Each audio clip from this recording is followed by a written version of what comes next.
World War III breaking news update. What a wild week it was. Oh boy, get ready. We got a big video, 14 pages of compendious information about the state of things around the world. You're not going to get this anywhere else. My editors are saying, why didn't you tell them to like and subscribe at the beginning of the video? And I'm like, it messes with my flow. But there you go. Do that if you want to do that, if you want to support the channel, blah, blah, blah. Now let's get right down to business because time is tight. Gold hit another new all-time high, $3,250. Thank you very much. Gold's been telling you that the market crash has been coming for a long time. Now the market kind of ticked upwards. This is going to be ephemeral at best. It's not going to last long. But hey, if you want to sit at the casino and keep putting coins in the slot machine, that's on you. Just remember, the house always wins. Now, first we're going to talk about China, then we're going to talk about Iran, then we're going to talk about the Ukraine, then we're going to talk about the markets, then we're going to talk about Trump and some special weaponry, all right? So here's the skinny on China. World War III has begun. If you haven't realized that already, they're selling U.S. treasuries, they're switching them for gold and other currencies. It is on, okay? They're banning Hollywood movies. The TikTok thing appears to be dead in the water. It's not going to happen. They're already talking about delisting companies off the New York Stock Exchange. There are very few cargo ships currently, I shouldn't say very few, but a lot less cargo ships being loaded. A large number of ships and cargo planes suspend services on China-U.S. routes. China and the United States do nearly $1 trillion in trade. Okay, now, because of these 150% tariffs, did I mention that they upped it to 150% and the Chinese retaliated to 125%? I'm assuming plus the initial 20% on specific goods. That will bring them up to about 145% on specific goods. But the United States is a blanket 150% tariff. Everything that says made in China in your home could potentially go up 75%.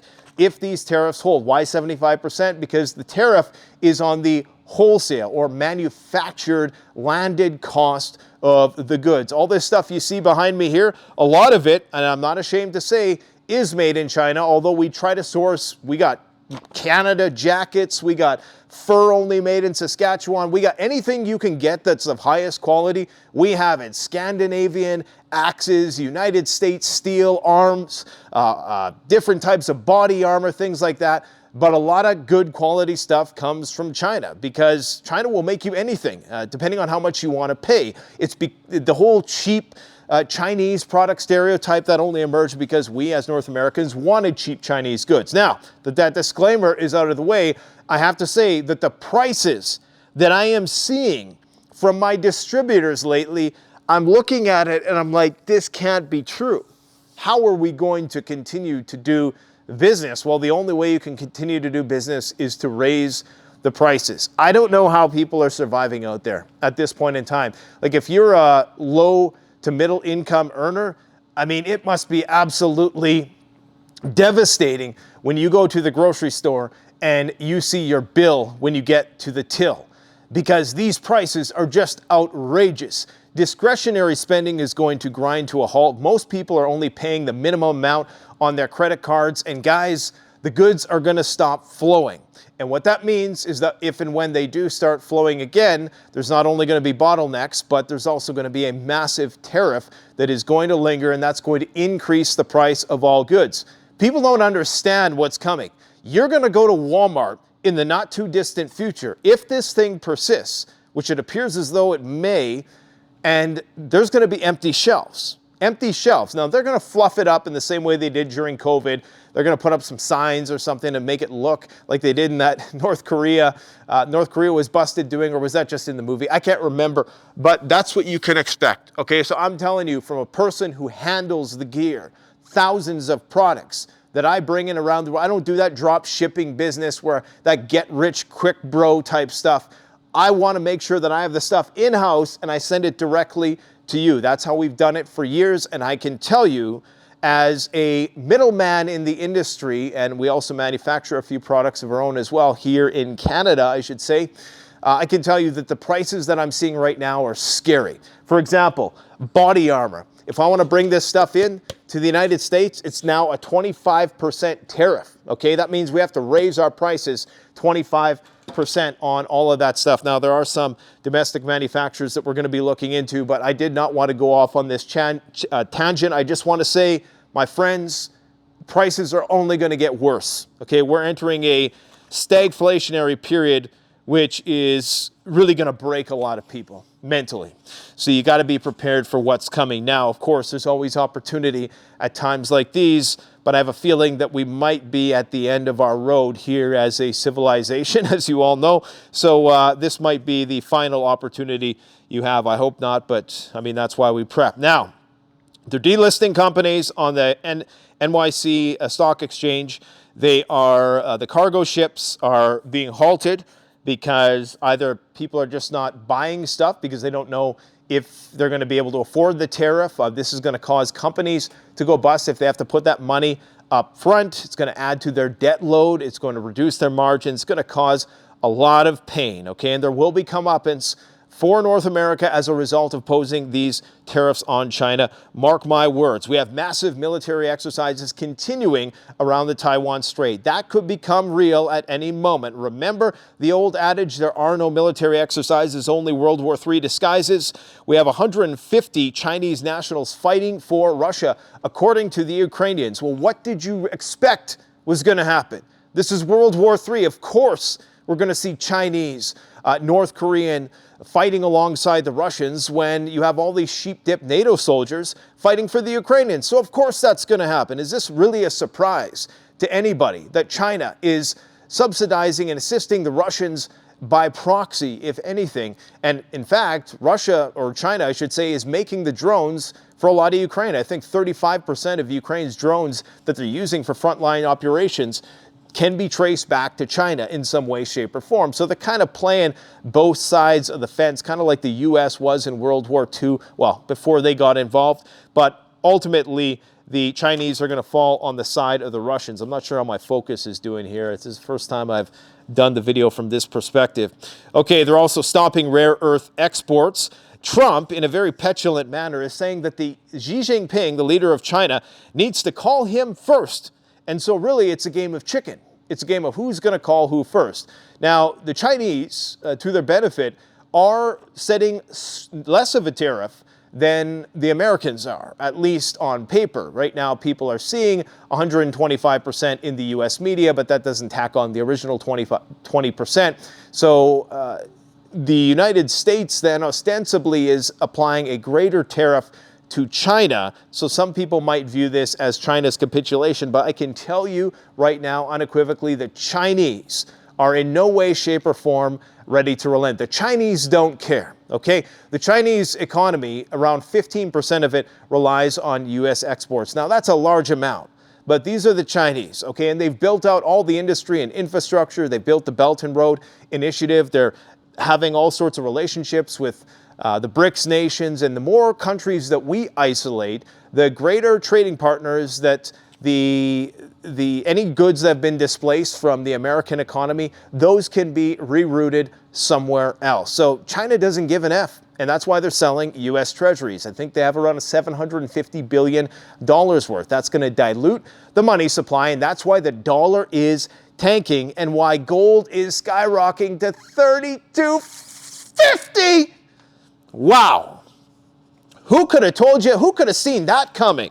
Who's been telling you every single day? And 4,000? We're going to blow past 4,000. Sad to say, but you know what it really means? It means that your dollar ain't worth shit. That's what it means. Everybody thinks, oh, I'm getting a raise at work. Look, I got this new windfall. No. The money is worthless.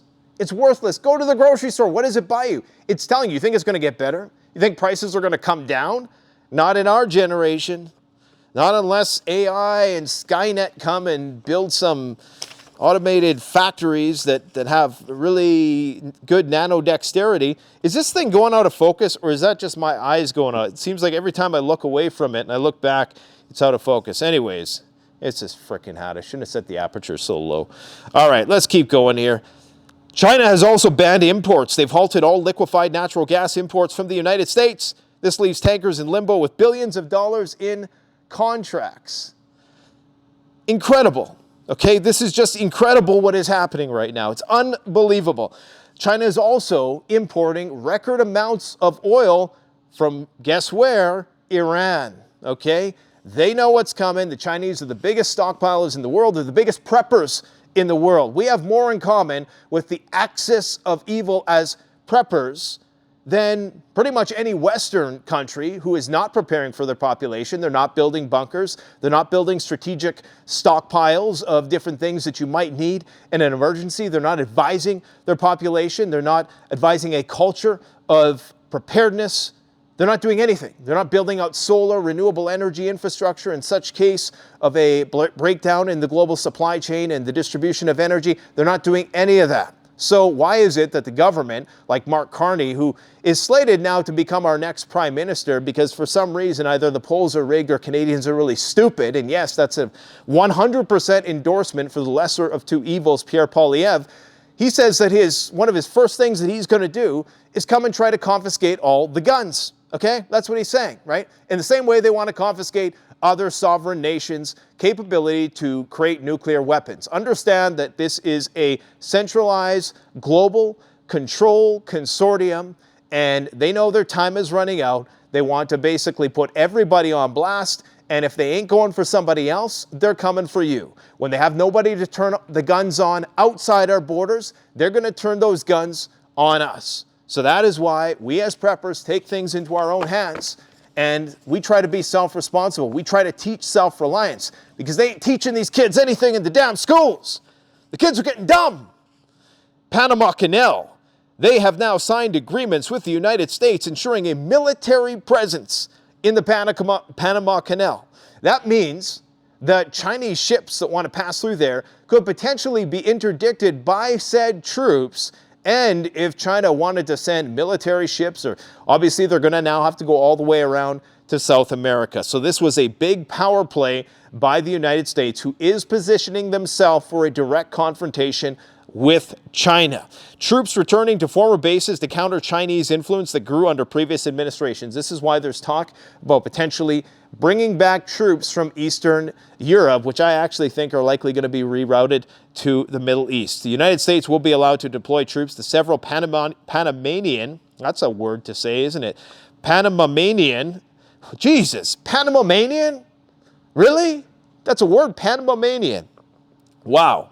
Couldn't they say like Panama-Misc? No, I guess that wouldn't make sense. Panama-Misc. Panamanian control bases and security facilities along the Panama Canal for training, exercises, and other activities. All right. Now, the Iran requisition. Here we go. Steve Witkoff just took off from Russia. He had a meeting with Vladimir Putin, okay? And now Witkoff is heading to Iran. Of course, Witkoff's a hardline Zionist, just like all these guys. Is it any surprise that he literally took a flight from Russia to Oman? Did I say Iran by accident? To Oman to engage in what the White House claims are direct talks. However, the Iranians are claiming, no, we're going to pass love letters from room to room or something like that. However, that sort of mediation typically works in those types of indirect negotiations. But that is what is going to happen tomorrow. And that is going to determine, so we say, unless this is all just for the cameras and for public consumption, which I'm leaning towards it probably is. You're not moving that much military equipment into the region as they're doing right now. You can see, oh, I guess you can't see because my printer is apparently pooched. The Carl Vinson and the Harry S. Truman are currently, the Carl Vinson, I should add, is right outside of Oman. You can't see it on that map, but that's where they're going to meet. That's a sign, okay? You have all the stealth bombers ready to go. They've put all of these chips into position before going to the bargaining table, when really all this is, and all it possibly could be in any meaningful capacity, is the setting up a framework for possible future negotiations. But I'm going to tell you why it's not going to work, okay? Now, Witkoff is apparently about to give the Iranians an ultimatum and hoping that they genuflect.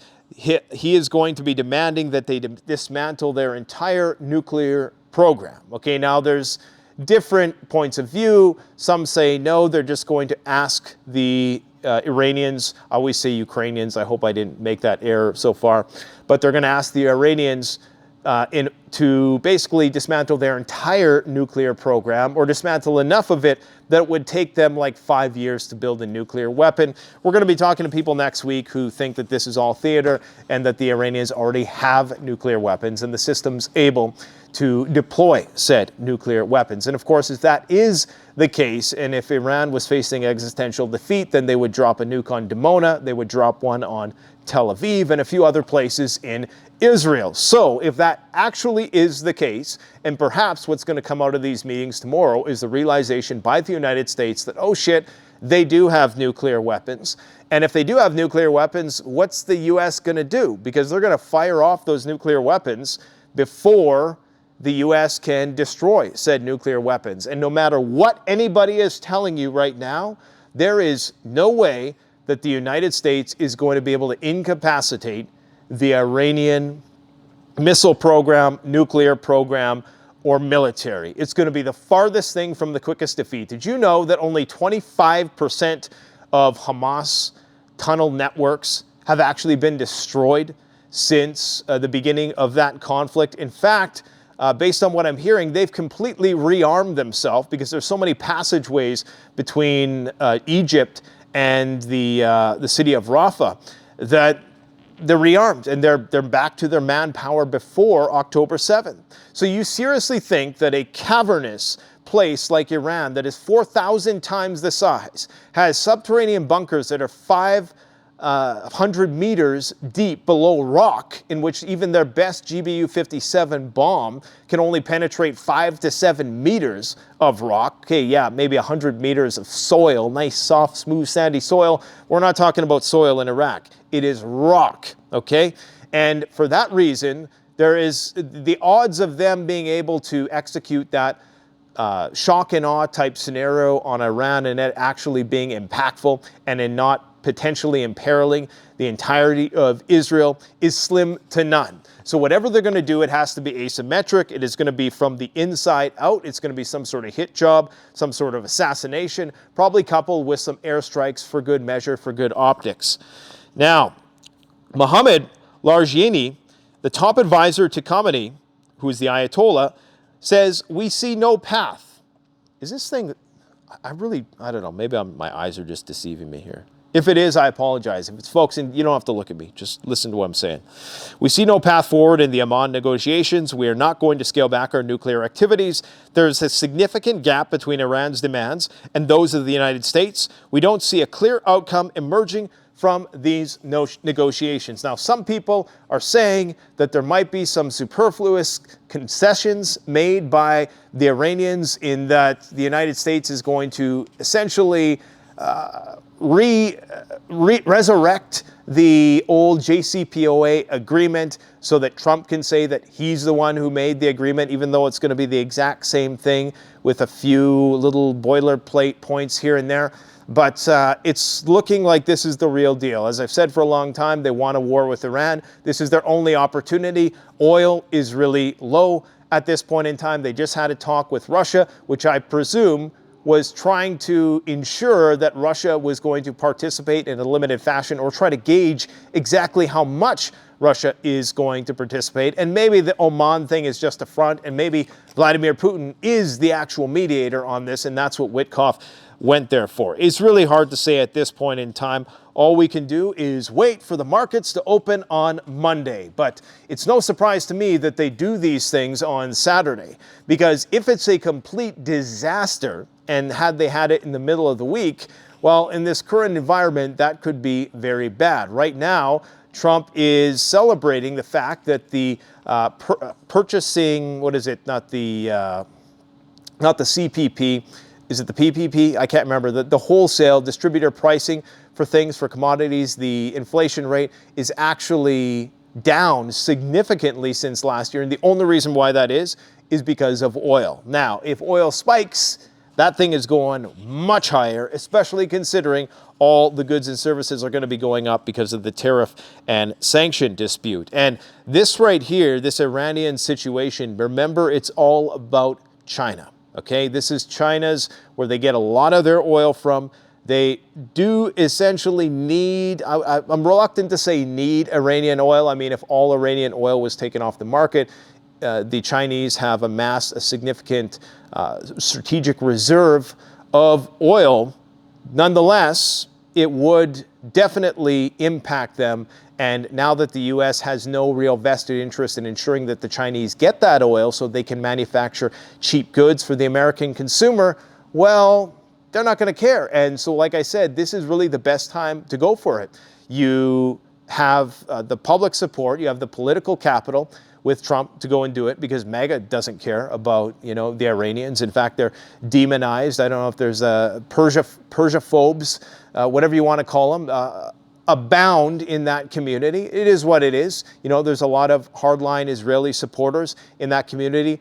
Oil's down, all the weapons are there. The Iranian economy is teetering on the brink of collapse and civil unrest. Their currency is tanking. Their markets are tanking. Their ships are being tacitly embargoed by the West, and their economy is being heavily sanctioned to the point where they're at a breaking point. Okay, now if the United States was smart, they might wait a little longer and continue with this maximum pressure campaign to try to see whether or not the regime will collapse from within. But historically, we've seen that sort of pressure typically doesn't work, especially when you have such a large militia like the Iranians do, to the tune of around 10 million hardline supporters who will be armed by the regime to maintain the peace within that community. Now, are they going to be able to? Are they going to be able to prevent all of the asymmetrical style attacks like the one that happened where the leader of Hamas was assassinated at the inauguration of the Iranian president? I don't think so. But I think we're going to see sparks fly either way. Now, according to the New York Times, Iran actually did buckle, they claim. Iran's supreme leader, Khamenei, reversed his stance and approved nuclear talks with the U.S. after top officials warned refusal could lead to strikes on Natanz and Fordo nuclear facilities and spark mass civil unrest. I already said the Iranians don't give a shit about that, because they know that those facilities are hardened against this, and there's nothing the United States can do. They can entomb the entranceways into those facilities, but they're built in such a way that even if you were to blow up the entranceway into the facility and you had some blast wave go through the tunnel, there's offshoots inside the facility. They've thought of all of that, okay? Just like Hamas, only on a scale which is much, much bigger in terms of the engineering that goes into those tunnels. The Iranians don't care. And, that's why this is going to be a much trickier situation. This is not Iraq. Okay, a lot of people think, like Trump saying it's going to be a one day. This is the guy who said that the war was going to be over in 24 hours. Give me a break. Okay, if he's saying that the Russian war is going to be over 24 hours and this is going to be one whiz-bang shoot-'em-up campaign that's only going to last the better part of a day, well, then you can bet that it's going to last years.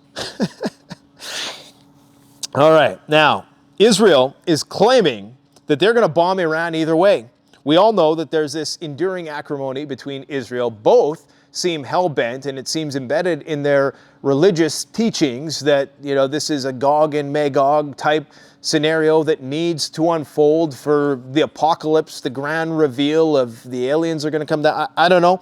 But nonetheless, they believe that this is written in the stars. And what they're saying, according to YT News, which is one of the primary mouthpieces of the Israeli government, they signaled that there's an alarming readiness for strikes against Iran, whether or not they have American backing. Now, they say that because they know wherever they go, they're like a tugboat, okay? And the Americans don't have any engine in the tank in terms of their agency and the autonomy of their political leadership. It's largely, led by the nose, it would appear, at least within that theater of conflict, by Netanyahu and the Israeli regime. So they know that even if Trump officially, explicitly states that he doesn't support an attack on Iran and Israel goes and does it, all Iran has to do is fire back, engage True Promise 3, which will be the massive bombardment of a variety of different Israeli facilities, possibly even the Dimona nuclear plant.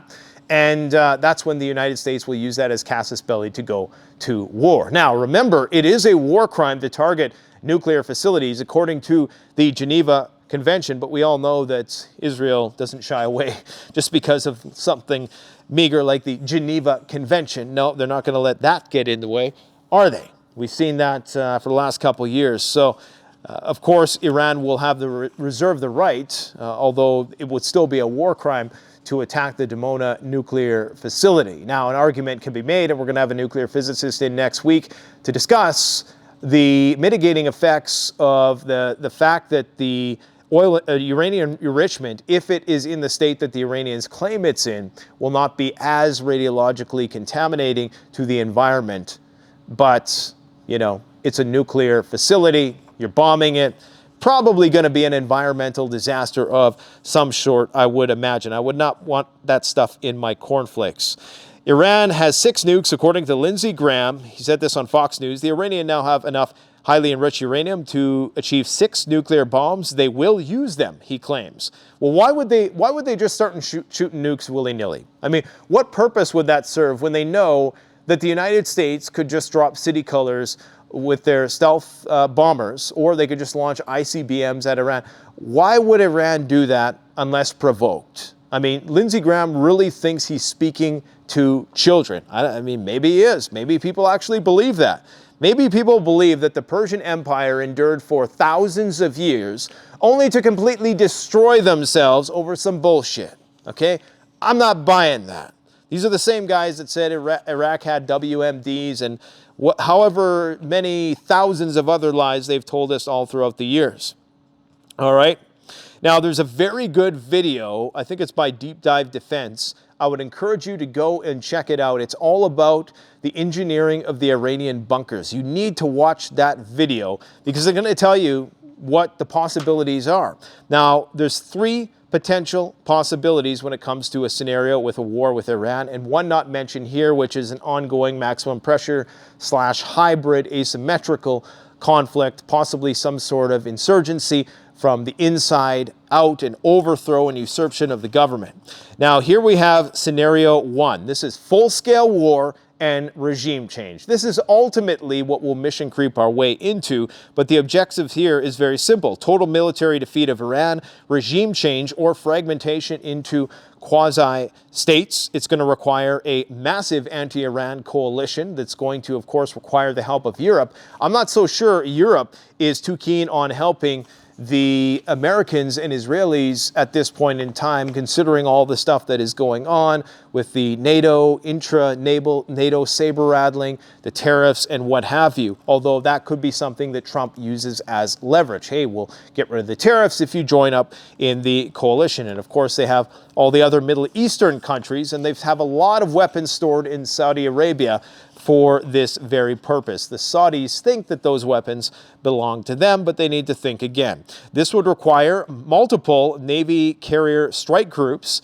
It's going to require 2,000 to 2,500 aircraft, 2,000 to 2,500 aircraft, thousands of cruise missiles, ground invasion of a nation with 90 million people that is, of course, very mountainous, very challenging terrain, and we're entering the hot season, okay? So it is going to get scalding hot. We're talking about, imagine wearing all of those people who endured that in Iraq. It's going to be probably even worse in Iran because that was 20 years ago, and it's a lot hotter there now.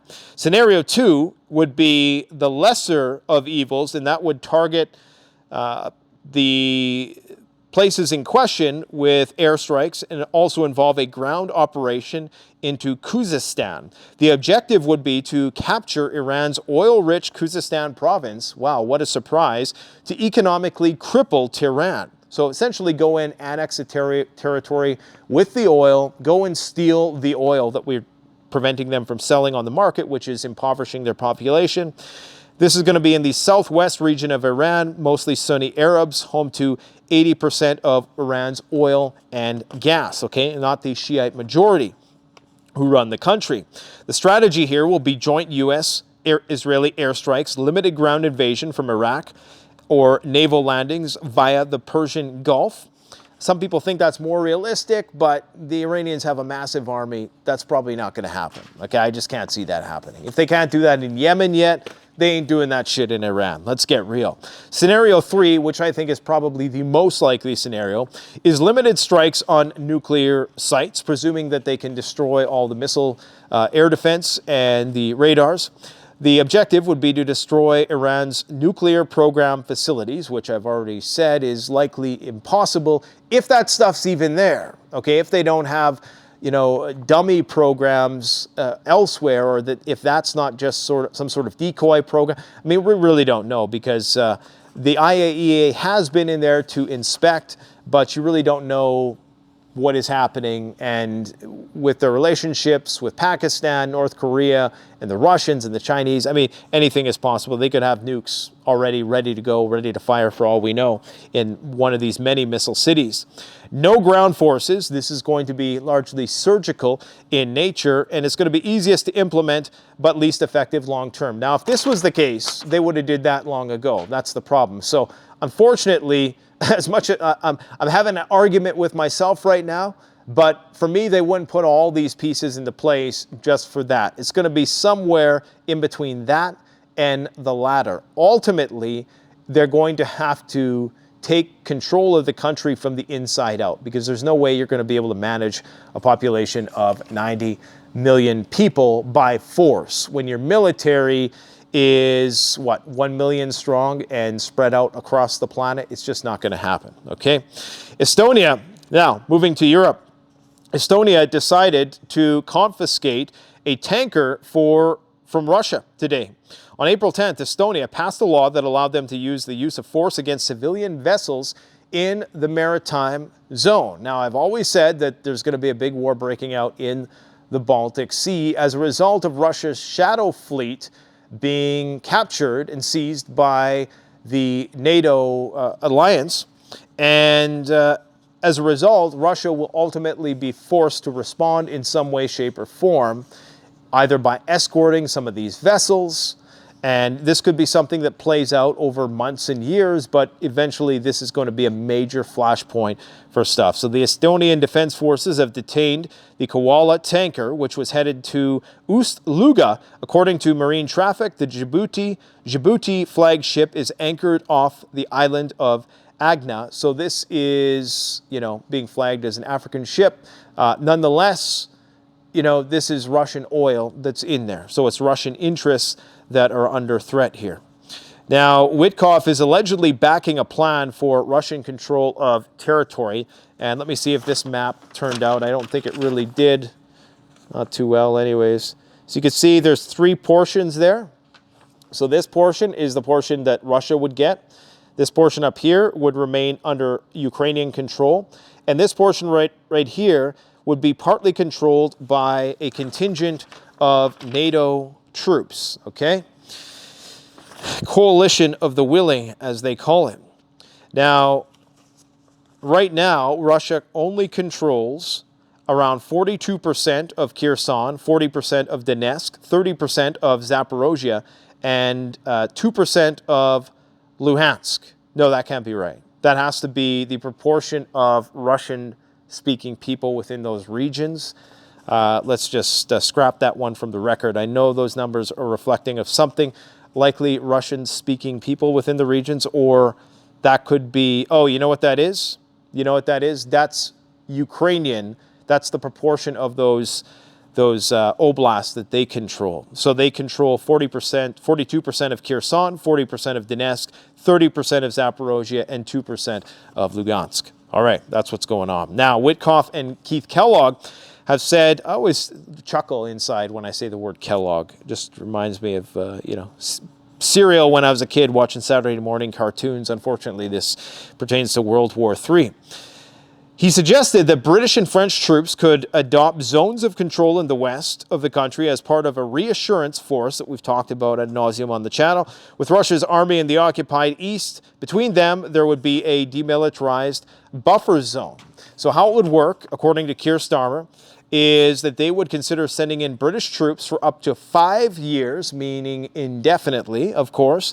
And this would be comprised of France and the UK, who would spearhead the mission, as well as 15 other countries who have agreed to deploy troops, or 13 other countries besides France and the UK, I should say. And they're claiming that this would assist with training and stability operations, and probably also rearming Ukraine to the tits for the next round of conflict with the Russians. This would be enforced by a sky shield, which would be spearheaded by the Royal Air Force and the French, of course, and would effectively be an air defense zone, a no-fly zone in those parts of Ukraine. So, of course, another potential flashpoint for Russia and Europe to go to war. However, this would not necessarily invoke Article 5 because, of course, it's not on recognized NATO territory. Now, Ukraine is doing some really totalitarian stuff nowadays, and this should be a reminder for you not to trust the bank. Get a load of this. Ukraine military draft techno dystopia, I referred to it here.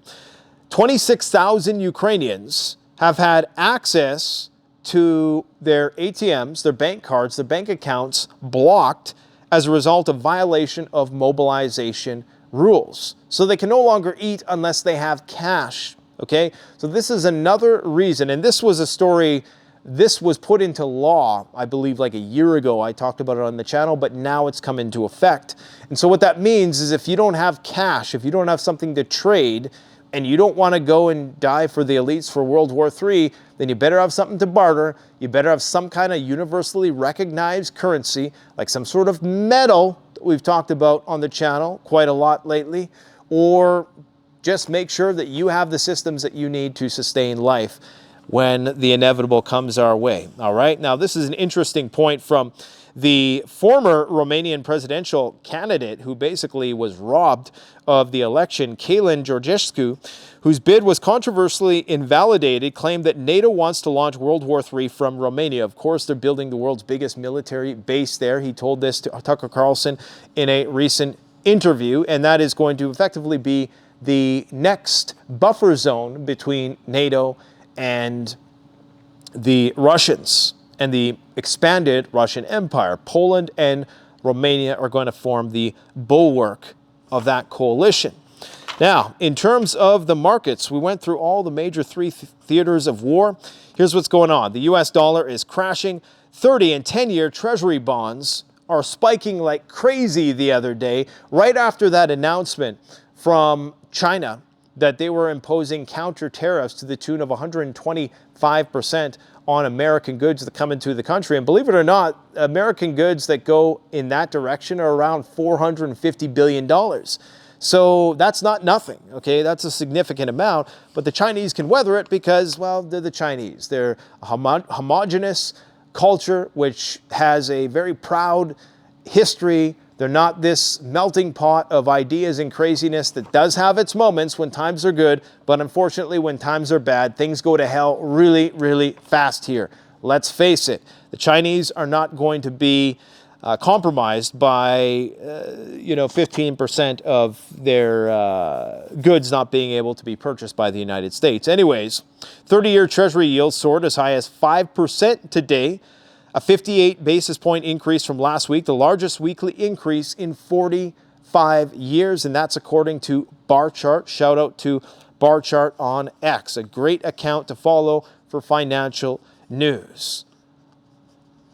Now, it's unknown as to the extent of the selling of securities, but it appears as though they're using the proceeds of the sale of those securities, or they're exchanging them in for things like euros or other currencies, BRICS-related currencies, and very likely gold, because we've seen gold go parabolic.